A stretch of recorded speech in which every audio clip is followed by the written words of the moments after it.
Hello friends, let's discuss current affairs. In this week's first question, we have a mention of the two nuclear reactors that have come up at Kakrapar Atomic Power Plant, which is in Gujarat. Now let me take you through the nuclear energy program in India. We have a total of 22 reactors, my friends, 22 nuclear reactors, and these are spread across 8 plants. Fair. And all of them have a total installed capacity of 7,400 megawatts. You also have to appreciate the fact that we have had this program since the late 1960s. The first nuclear reactor in India was the one that was set up in Tarapur, in Maharashtra. So the first nuclear plant we have had was in Tarapur in Maharashtra. So, but as of today, we have 22 reactors across 8 plants, and we are coming up with a lot of nuclear plants as well. We have one in Kudankulam in Tamil Nadu. So Kudankulam in Tamil Nadu. We have one in Karnataka as well, which is called Kaiga, K-A-I-G-A, Kaiga. There is no nuclear plant in Kerala, but in terms of the total share in electricity generation, nuclear energy contributes a little over 3.1% in India's total energy generation. Just about a little over 3% is the contribution of nuclear energy to India's total energy production. This is something that the government of India is looking at pushing up to about 10% in the near future, but that would call for a lot of investment. And as of today, investment is something that's hard to come by, given the negative aura that nuclear energy has. Nuclear energy is very useful, but it has its own problems in terms of radiation impact and all. So environmentalists worry that this could damage the societies, the communities that live by. They could be human communities, flora, fauna and all. Now, this also has prompted massive protests across India wherever these kinds of plants are coming up. Like, for example, in Tamil Nadu, we mentioned Kudankulam. So, there have been huge protests around the Kudankulam project. Then in Jaitapur, which is in Maharashtra, Jaitapur in Maharashtra has seen massive protests by people living around. Now, look, there could be vested interest behind the protest. There could be genuine concerns. It's not for us to get into those kinds of issues. But please remember that we are on the right path as far as nuclear energy generation is concerned. In the same context, I'll also bring in some, another fact that the total energy generation, electricity generation in India, the biggest share is that of thermal source. That is, coal contributes the most, and coal is a fossil fuel which is environmentally damaging. But as of today, thermal power plants followed by hydroelectric power plants, contribute a lion's share to the total energy generation in India. Now, let's look at the second one. This is about joint military exercises, and the one that's mentioned here is between India and Japan, and the answer is Dharma Guardian. The name of the joint military exercise between India and Japan is Dharma Guardian. And you please appreciate one more thing here, that there are choices which could help us learn more. Nomadic Elephant is the name of the military exercise that we have had with Mongolia. You must be familiar with Mongolia. I'm sure that you have heard of Mongolia. This is a country that's in the squeeze between China and Russia. Russia at the top, China at the bottom, and Mongolia is the second largest landlocked country in the world. Mongolia has a total area of 15 lakh square kilometers, but population of just about 33 lakhs. And that, ladies and gentlemen, also makes it the most sparsely populated country in the world. Mongolia, I mentioned, is the second largest landlocked country. So, which is the largest? The largest is this neighboring country, not exactly neighboring, but at one point, the boundaries of Mongolia and the other country, that's Kazakhstan, touch only at one point. They touch, that's the only place where that touch. It's about a 2-kilometer stretch. That's about it. So Kazakhstan and Mongolia are two landlocked countries, but Kazakhstan is the world's biggest landlocked country. It has an area of over 27 lakh square kilometers, and that makes it the world's biggest landlocked, followed by Mongolia. Now Varuna and Garuda, I'm so sorry. Varuna and Garuda are two exercises we have had with France, military exercises with France. Let me bring in something here. Garuda is an Air Force exercise. As far as Varuna is concerned, it's a naval exercise. Okay. So between the navies of India and France, we have had a military exercise codenamed Varuna. And as far as Garuda is concerned, it was between the two countries' air forces. Vajra Prahar is one exercise we have had with the United States. Vajra Prahar. Another one with US is Yuddh Abhyas. So, Yuddh Abhyas. There we go. I guess, whenever you would have seen that whenever I discuss the, choices, I also bring in a lot of stuff around the choices, because if there is a choice that could help us learn more, we should learn more. That's how it should be, my friends. This is, Eton. Eton is from Namibia, and, he recently scored the fastest T20 century. He took 33 balls, just 33, my friends. Okay, and he scored this against Nepal. What about other forms? We have Test cricket, we have ODI cricket. So T20 fastest century has been scored by Eton against Nepal. But what about the ODI? The fastest century is scored by A.B. de Villiers. He scored, he is this South African, master blaster. He scored this, against West Indies. And he took, I think, 31 balls to score 100. Can you beat that? 31 balls he took to score 100. And as far as Test cricket is concerned, the fastest century was scored by Brendan McCullum. You know this guy to be a Kiwi, that is a player from New Zealand. Brendan McCullum scored the fastest Test century. He took 54 balls and he scored this against Australia. So, there we go, guys. Okay. I think pretty good information there.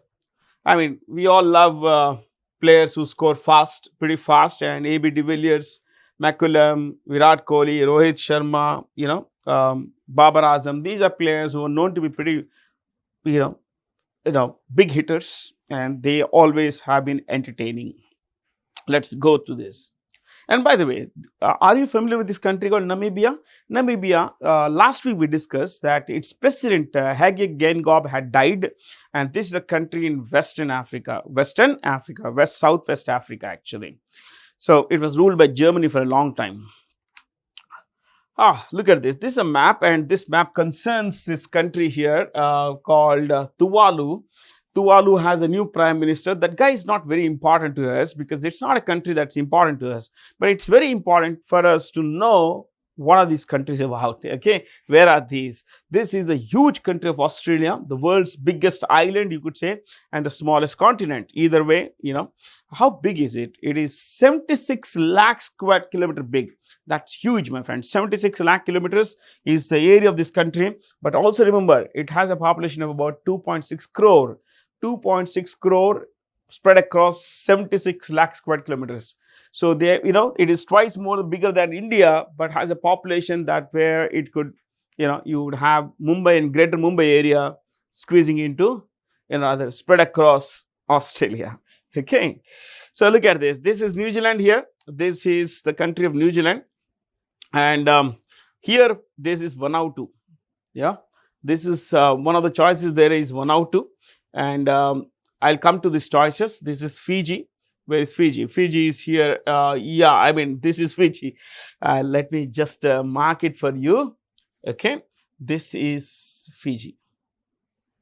Okay, in the 19th century, hundreds of Indians were taken, by the Brits to work in their distant colonies. And some of these guys from the Hindi heartland were brought to Fiji. These people stayed back, and of course, you should know that today, persons of Indian origin make up for nearly 34% of Fiji's population. 34%. That's a huge number. 1/3 of the country's population is of Indian origin. That's Fiji there. What are the choices there? We have Nauru, Samoa. Yeah, you have Samoa here. This is Samoa. Samoa, I'll just bring in the capital is Apia. APAI. Yeah, APIA.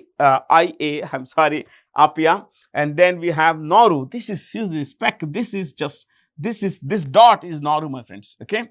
How big is this, or rather how small? It is the smallest republic in the world. It has an area of just 21 square kilometers. It has an area of just 21 square kilometers. This would make it the smallest, republic in the world. Smallest republic means, you may say, what about Vatican? Well, Vatican is not a republic because Vatican doesn't have an elected head of state. It's not there, the people elect a Vatican guy, basically the Pope. Nauru has an area of 21 square kilometers, and the unique thing about Nauru is that it doesn't have a capital. Yeah, there are two countries in the world that don't have a capital. One is Nauru, the other is Switzerland. Okay, what about we mentioned some, the capital is Apia. Fiji's capital is Suva, SUVA. Vanuatu is Port Vila. And as far as Tuvalu is concerned, the capital is the capital is Funafuti.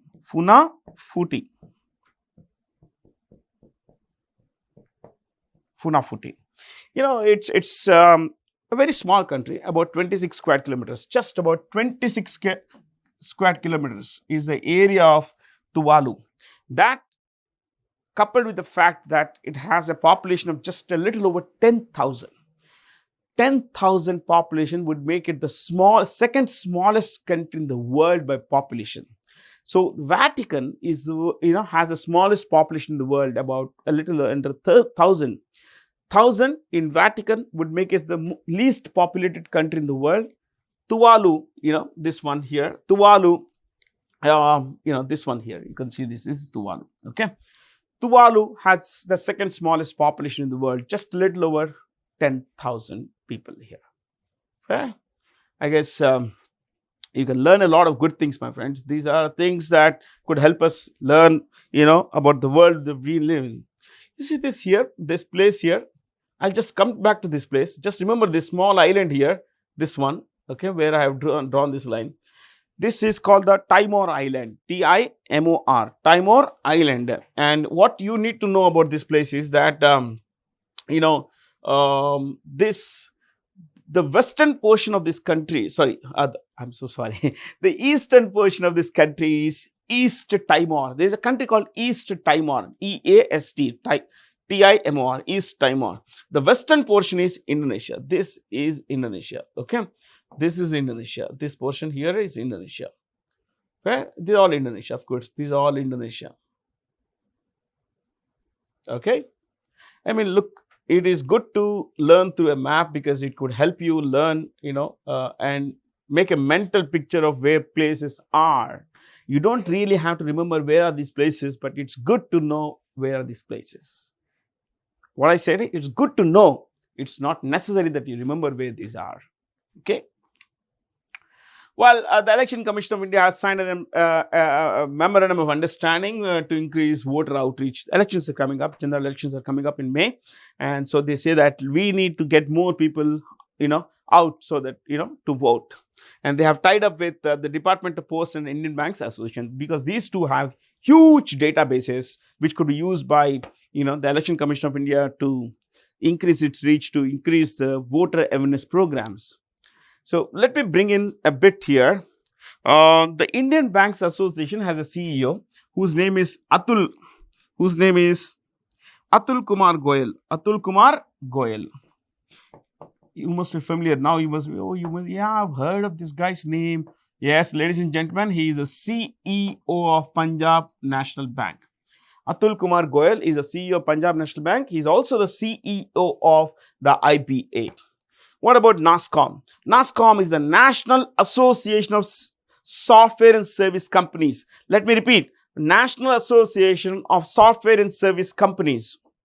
This is an ITES, IT enabled services industry, voluntary organization. This organization has a chairperson whose name is Rajesh Nambiar. Rajesh Nambiar is the chairperson of NASSCOM. He is a chairman and managing director of Cognizant India. Cognizant Technology Solutions India. He is a chairperson of NASSCOM. Fair, guys. And what about the Election Commission of India itself? The Election Commission of India's Chief Election Commissioner is the CEC Rajiv Kumar. And currently there is one election commissioner whose name is Arun Goyal. G-O-E-L. Arun Goyal is one election commissioner. Usually there are two. There is currently only one. So we'll get on with the business here, my friends. Let's get on to the next question. Homosep Atom has come up with India's first robotic, septic tank cleaning.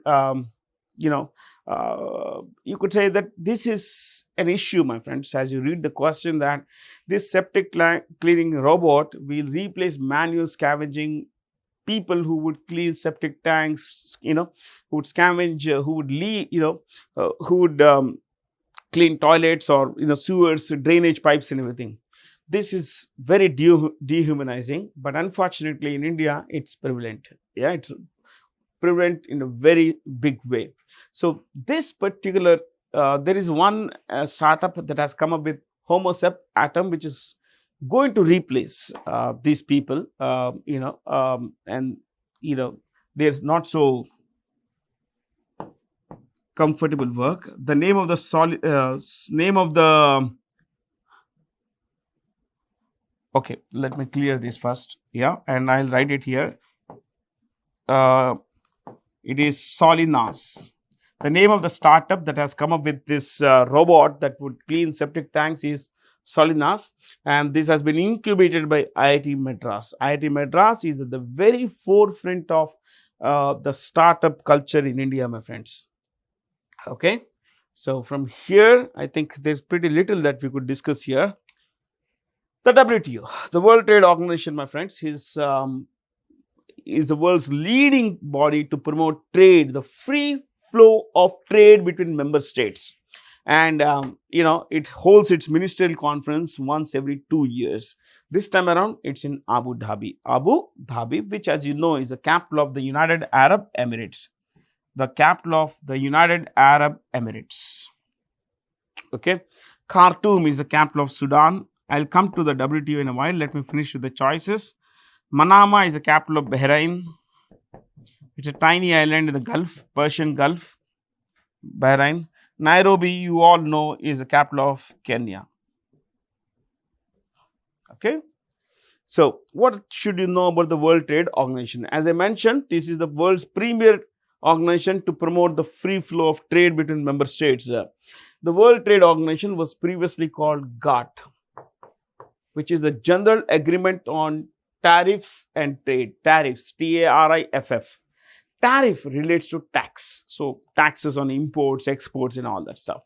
So, General Agreement on Tariffs and Trade was started in 1947. Member states could not agree on a definite set of rules and regulations that would govern trade relations between countries, that would govern the taxing of exports and imports. So, from 47 till 94, it was called GATT, but on 1st January, the GATT became 1st January 1995, the World Trade Organization became, let me repeat, a definite body. That is, in 94 they agreed, okay, this is going to be the set of rules that would, in that where all member states would follow rules and regulations concerning tariffs, especially tariffs, taxes. So on 1st January 1995, the WTO came into existence. It is headquartered in Geneva. Where is it? Headquartered in Geneva. We know that Geneva is in Switzerland. It's in Switzerland. Okay. And its chairperson is, its director general is this lady from a place called Nigeria. Her name is Ngozi Okonjo-Iweala.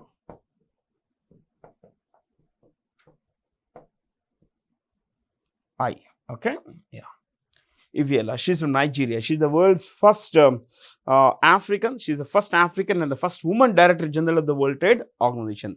And it also is important for you to know that it has 164 members. As of today, 164 members. India is a founder member of the World Trade Organization, my friends. Okay, and I guess this is about it, my friends,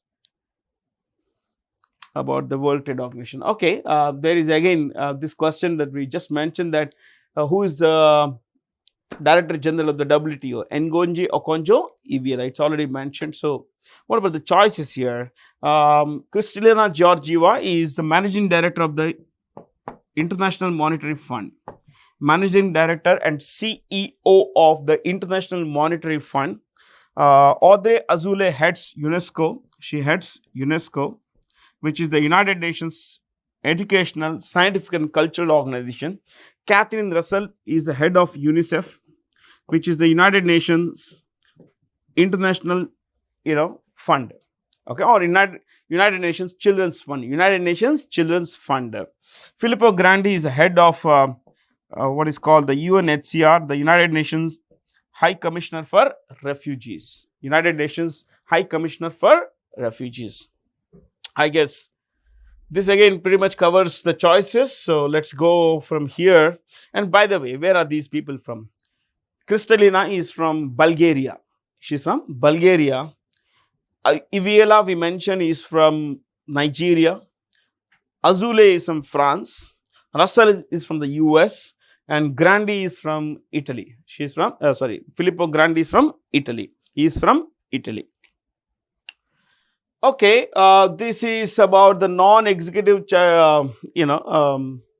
this is about the non-executive chairperson of Paytm, who resigned because of certain controversies that we mentioned last week. That's the guy who founded Paytm, Vijay Shekhar Sharma. Vijay Shekhar Sharma. What about the choices? This guy, Harshil Mathur and Shashank Kumar, started a company called Razorpay. Razorpay. Fair? Rahul Chari,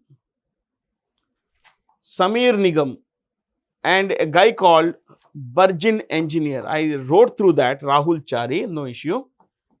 Yeah, plus Burjin Engineer. I need to make myself better in terms of writing here.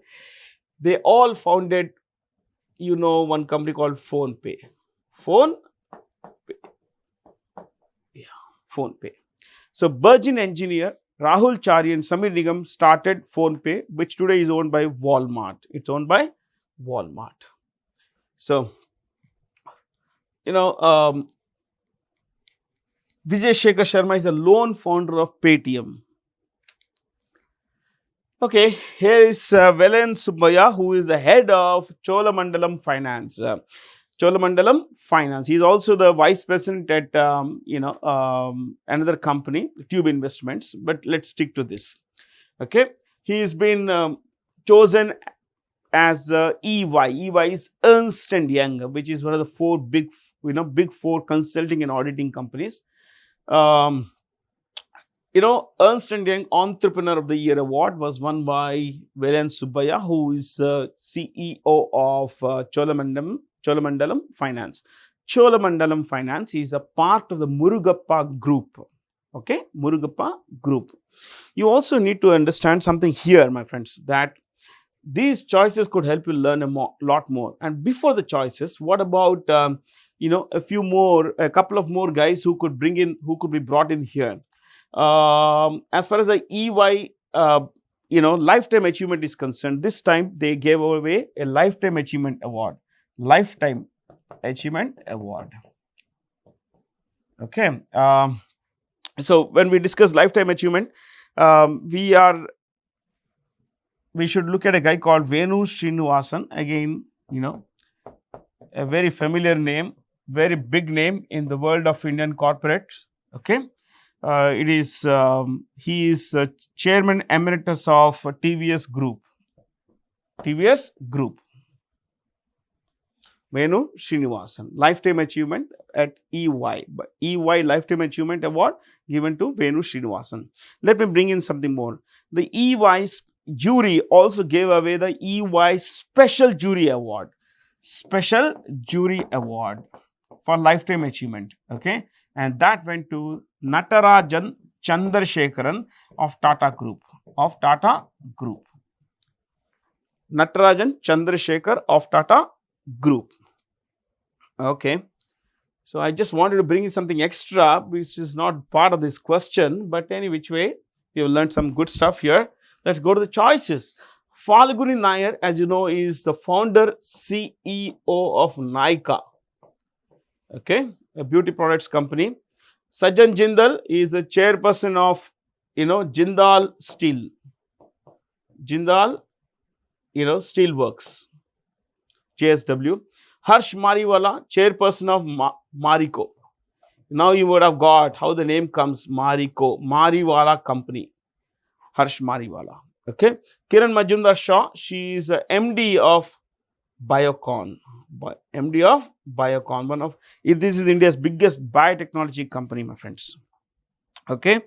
So from here, we could look at a few more things. I guess not just this, but some other question. Which Indian IT company has partnered with Nokia to deliver private wireless solutions to enterprises? Now, this is Wipro. Wipro and Nokia have joined hands to come up with the enterprise solutions, especially wireless solutions. What about Wipro's CEO? Wipro's CEO is a person named Thierry Delaporte. Thierry, I'm trying to write in a better way so that the reading, the writing is legible.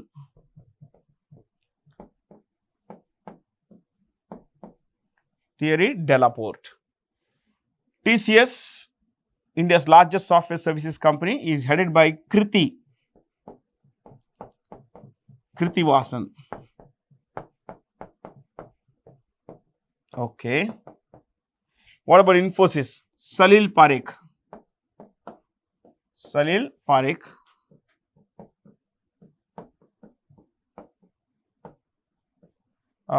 Again, so there's some issue here. Never mind. Parekh.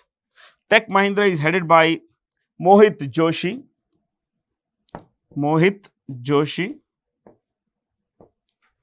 HCL Technologies, C. Vijay Kumar. Vijay Kumar is written in one word, okay? C. Vijay Kumar. What about Nokia? Nokia is this, company that's headquartered in Espoo. As you know, Espoo is in Finland. It's mentioned there. Okay. Is it mentioned? Finnish. Yeah, Finnish. So, Espoo town, Finland, and it's run by Pekka Lundmark. That's the name of the CEO.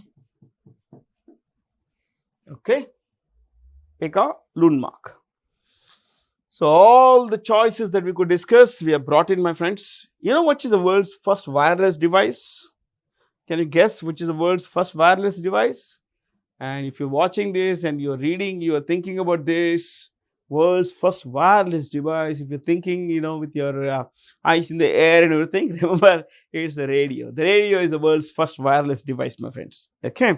It is an easy question, actually. Look at this.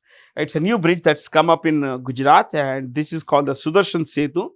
Sudarshan Setu is a double cable stayed bridge. You can see this here. They actually twist. And this is in Gujarat. This is 2 slightly over. Let me use red here. 2.8 kilometer bridge overall, basically, and it's a 980 crore project. This is going to connect Oka, the town of Oka, with Bet Dwarka. Bet Dwarka is said to be part of Dwarka, and this is an island, and this island is also called Shankodhar. Shankodhar.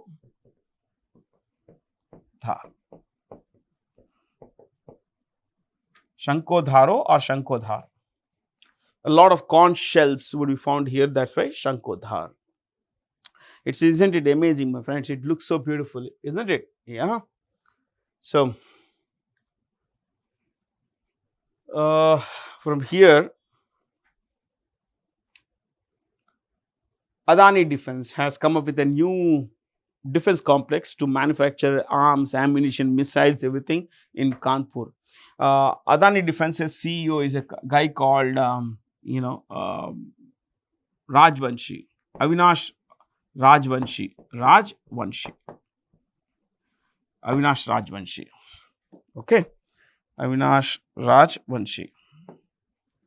So from here, by the way, see, this particular defense complex will set up, that is being set up in Kanpur, will provide, will manufacture not just missiles, but also basic ammunition like bullets, guns and all that stuff.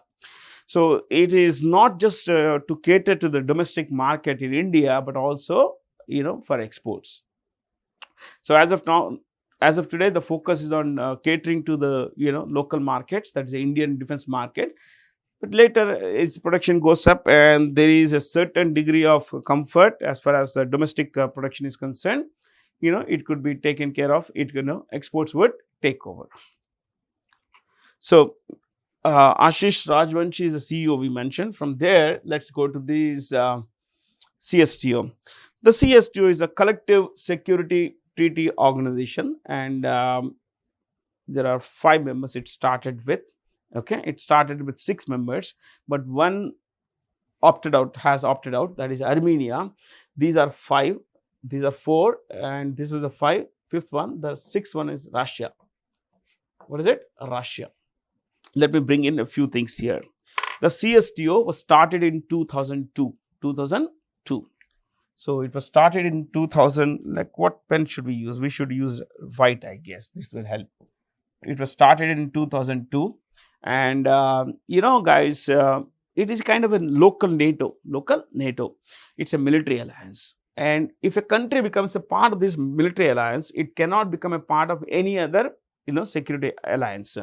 So that's the idea, my friends. 6 countries here. This is Russia, you can see Kazakhstan. This is Armenia in yellow here. Then you have Kyrgyzstan, Kazakhstan. This is the large country of Kazakhstan. A while ago, we mentioned Kazakhstan and Mongolia. This is Mongolia. You can see this here. This is Mongolia, my friends. Okay. Mongolia. This is Mongolia here. And Mongolia shares a tiny stretch here. They say that they touch, but then again, there is a disputed border. So let's not get there. This is Kyrgyzstan. So, Kyrgyzstan here, and you see this. This is our country, India. This is Afghanistan. So, India and Afghanistan share a short boundary, though of course today that stretch of India is under Pakistani occupation. Anyway, the CSTO is one organization that was started in 2002, as I mentioned. It's a local NATO, and it works on the same principle as NATO, which is like one for all for one. If any member is attacked militarily by any other member, or by non-member, then all other member states have to come to the rescue aid of that member which is under attack. Now its CEO is a guy called CEO sorry, is a guy called Iman Mali. I think I can take a bigger pen. Iman Gali Tasma Gambito. He is the Secretary General of, the CSTO. And ladies and gentlemen, he comes from Kazakhstan. Iman Gali Tasma Gambito is the CEO, what is that? Secretary General of the CSTO. Okay. So, as of today, Armenia has opted out, and Armenia is a tiny country. You can see in yellow here. It has an ongoing dispute with this Azerbaijan here in orange. Fair. I think that should be sufficient. This Turkmenistan is one of the world's most isolated countries. It usually is not a part of any kind of, treaty anywhere in the world, my friend. I don't know why, but yeah, maybe I know, because its leadership is quite secretive, and its current leader is a guy called Sardar Berdi Muhammadov. Sardar Berdi Muhammadov is a son of the previous guy, Gurbanguly Berdi Muhammadov, who ran a personality cult. In fact, the guy was mad. Yeah. So, what about the National Science Day? This, ladies and gentlemen, is the great Chandrasekhara Venkataraman. The great Chandrasekhara Venkataraman discovered the Raman effect on 28th February. Remember this, 28th February 1928, okay, is the day the great Chandrasekhara Venkataraman discovered the Raman effect. And for this reason, in the honor of the discovery, our National Science Day is observed. So, let me repeat, on 28th February 1928, the Raman effect, which is about the scattering of light, was discovered by Nobel Physics laureate Chandrasekhara Venkataraman. So, we have a lot of these, national days in India. We have the National Voters Day, January 25th, because on that day, in 1950, the Election Commission of India was set up. Then we have the, National Youth Day, which is January 12th, the birthday of Swami Vivekananda. Okay. So, a lot of days like this. We have National Education Day, November 11th, which is the birthday of, Maulana Abul Kalam Azad.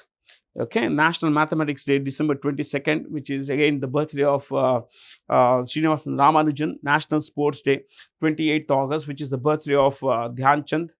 Okay. Dhyan Chand, as you know, is a hockey wizard. The Solar Energy Corporation of India has come up with India's biggest, battery energy storage system in Rajnandgaon, which is in Chhattisgarh. Now, let me tell you something here. This company is going to be renamed. The Renewable Energy Corporation of India. Let me repeat. The Renewable Energy Corporation of India is going to be the new name of Solar Energy Corporation of India. And ladies and gentlemen, it's the only PSU that is dedicated to implementing the National Solar Mission. National Solar Mission. Okay. It's the only one dedicated to implementing the National Solar Mission. So, and this is a part of what is called the Ministry of New and Renewable Energy. Let me repeat, and it comes under the Ministry of the New and Renewable Energy, which is headed by Rajkumar Singh. Rajkumar Singh. Okay. So, India is a pioneer. India is doing great as far as renewable energy is concerned. And there we go, my friends. I guess, pretty much. Two new countries have been are being given membership of the World Trade Organization. We said the World Trade Organization has 164 members. The 164th was Afghanistan. What is it? Afghanistan. But now the World Trade Organization has said that, okay, Comoros, which is here, this is Comoros. You can see here, in fact, this is a very tiny country, very, very tiny country. Okay, Comoros, it's more of 3 to 7, 3 major islands. And this is Timor-Leste. A while ago, I mentioned East Timor. This is East Timor, friends. Okay, this is East Timor. This is a Timor Island. The eastern portion of this island is East Timor. This was under Portuguese occupation till 1979. And when the Portuguese left, the Indonesians occupied. 75 till 75, mid 70s, it was occupied by Portugal. Portugal left, Indonesia occupied it. Only in 1999, the East Timor citizens got independence from Indonesia. Okay, it's a very tiny country. Its capital is called Dili. East Timor's capital is Dili, D-I-L-I. Comoros, Moroni. Here is Moroni. Since I mentioned North capital, North Korea is Pyongyang. Pyongyang. Okay, so I think I should not write in red because red is not as visible as white or yellow is basically. So anyway, let's go to the next one. India's first beachside startup fest has come up in Mangaluru, which is in Karnataka, South Karnataka. The name is Emerge 2024. Here, a lot of these, startups, especially involved in artificial intelligence, had come together. They set up their stores on, on the beach here there, and Mangaluru beach. And you should know that these kinds of festivals help in social networking. I'm talking social is here, getting to know each other, what are the products, showcasing one's products, in networking with people who matter, that is those who have the money, who are willing to take the idea forward, a lot of these things. So these kinds of festivals, these kinds of networking tools are very useful to push ideas, especially in the technology space. Okay. I just want to tell you that, there is one union territory that is spread across 3 states. So this is Pondicherry. Okay, this is Pondicherry here, Puducherry proper. Right below that, there is a small place called Karaikal. Here, Yanam near Kakinada and Andhra Pradesh. In Kerala, there is a place called Mahe.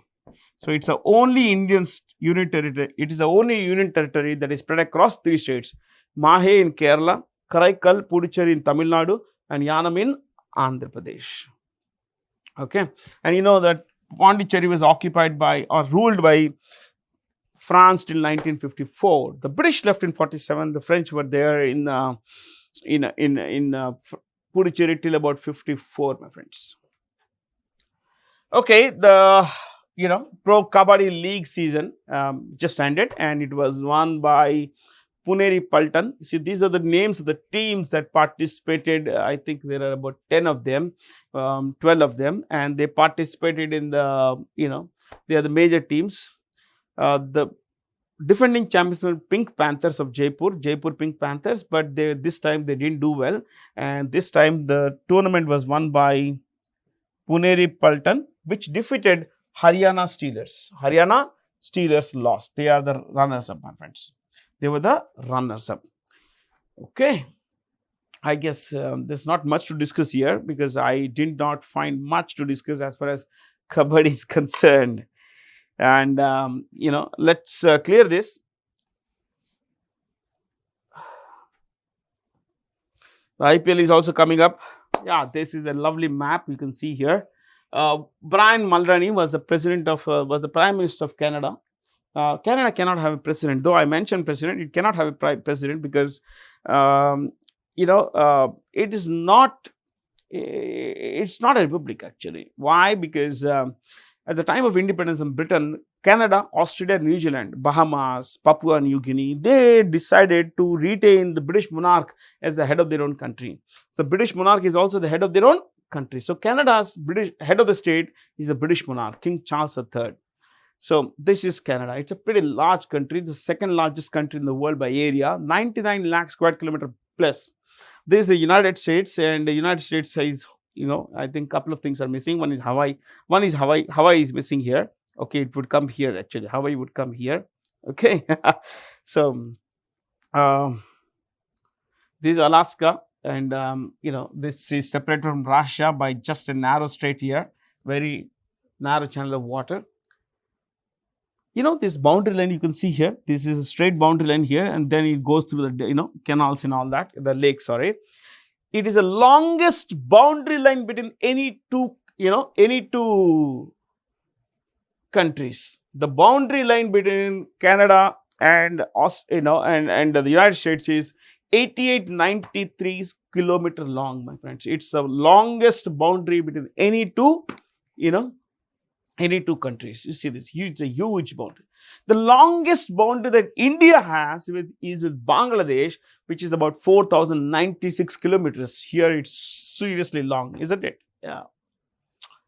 Okay, and here also you have to account for this boundary. This boundary plus this boundary is 8893.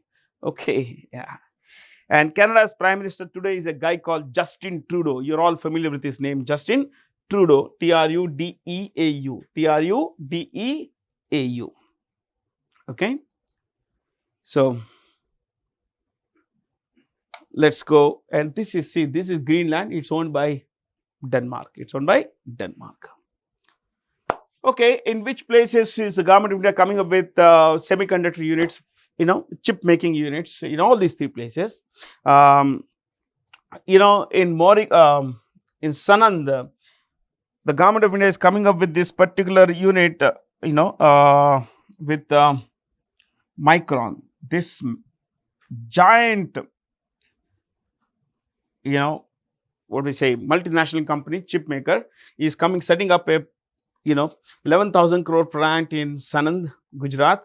Morigaon in Assam is where the Tata, Tata, semiconductor company, it's called Tata Semiconductor Test and Assembly Plant.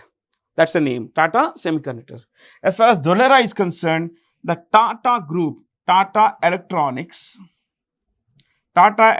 plus PSMC, I'm so sorry. It should be PSMC, okay.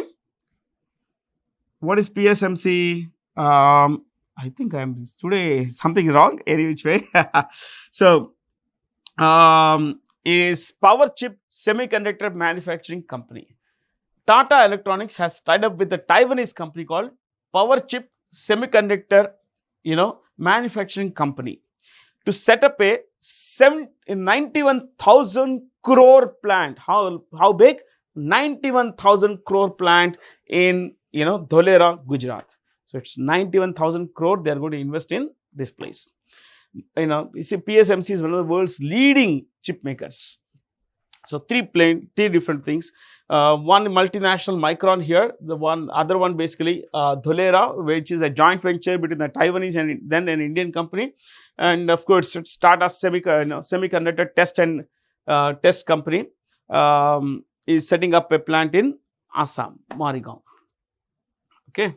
So, the government of India is going big, going big with these companies. We want to turn the country into a chip hub. Okay, here it is. Taiwan, again, I think we don't need to worry too much about this. We just mentioned this. Taiwan semiconductor, power chip semiconductor. So, I think we just mentioned this. So, let's get on with this business. Okay. Just remember one thing. Vedanta is one company that is run by Anil Agarwal. Anil Agarwal, he, my friends, is a guy who started Vedanta. He started Vedanta. He started a company called Sterlite Industries, and then went on to buy a large number of public sector companies like Bharat Aluminium, Balco, Hindustan Zinc. Okay, and today is one of the world's biggest metals companies. So, from here, let's go to the next one. Yeah, Frank Knight Wealth Report, which is the world's leading luxury residential market. Mumbai comes in the 8th place. The biggest luxury market is, Manila. World's number one residential luxury market is Manila. Where is Manila? Manila is a capital of Philippines. It's a capital of Philippines. The world's number one is Manila. Number two, I should not put dots, because when you put dots, the ranks, they become serial numbers. So, 1, 2 is, you must be familiar with a place called Dubai, isn't it? So, Dubai, number 2 is Dubai. And number 3 is a place called Bahamas, which is a small island in the Caribbean Sea. So these are super luxury markets, my friends. Manila, Dubai, Bahamas. Mumbai comes in at number 8. You know, there's a lot of wealth, and a lot of wealthy people go to places which are, you know, which are not just good for living. See, Manila is not good for living, but end of the day, it's money. It's, you know, investment. It spikes in a few years, and that is where people make money. So SoftBank Group has announced shaving of its investment in Paytm. You know, Paytm has had its fair share of problems, especially concerning money laundering, know your customers and all that stuff. So this SoftBank had earlier invested hundreds of billions of dollars in Paytm. Now it's trying to, you know, wean away its reduce its investment. This SoftBank is owned by a guy called Masayoshi Son. Masayoshi Son. He is the chairperson of SoftBank Group. It's a huge investment company. It's into telecom, artificial intelligence, robots. It's into, you know, e-commerce. So huge investment, my friends. Okay. It owns a large stake in Yahoo, Yahoo Japan, Yahoo, you know, US. So it's not an ordinary company, my friends. Okay, who is the first Indian business person to have received an honorary knighthood from King Charles III? The question is a bit tricky. The answer is Sunil Mittal. It's highlighted there, but you need to understand something here. This guy is the first, Sunil Mittal is the first Indian to receive an honorary knighthood from Charles III. Charles III. But have there been other Indians? Have there been other Indians who received honors from, previously? Yes. Previously, 3 Indians. Ratan Tata. Ratan Tata. Then Jamshedji Irani. Okay. People, and of course, the great musician Ravi Shankar. They had also received knighthood, but the difference is they all received knighthoods from the British monarch Queen Elizabeth II, whereas from Charles, this guy is the first. That's the difference. Okay. Now, who are these people? Cyrus Poonawalla is the CEO of Serum Institute of India. Serum Institute of India, the world's biggest vaccine maker. Shiv Nadar, founder, chairman emeritus of HCL Group. Mukesh Ambani, is the chairperson of Reliance Industries Limited. Dilip Shanghvi, Sun Pharmaceuticals. Sun Pharmaceuticals. He is the chairperson of Sun Pharmaceuticals. Okay. So, I think it's good to know a bit about each of these choices. That's where people like me, your teacher, comes into play. We at times believe that the more we give in terms of choices, the better for our students.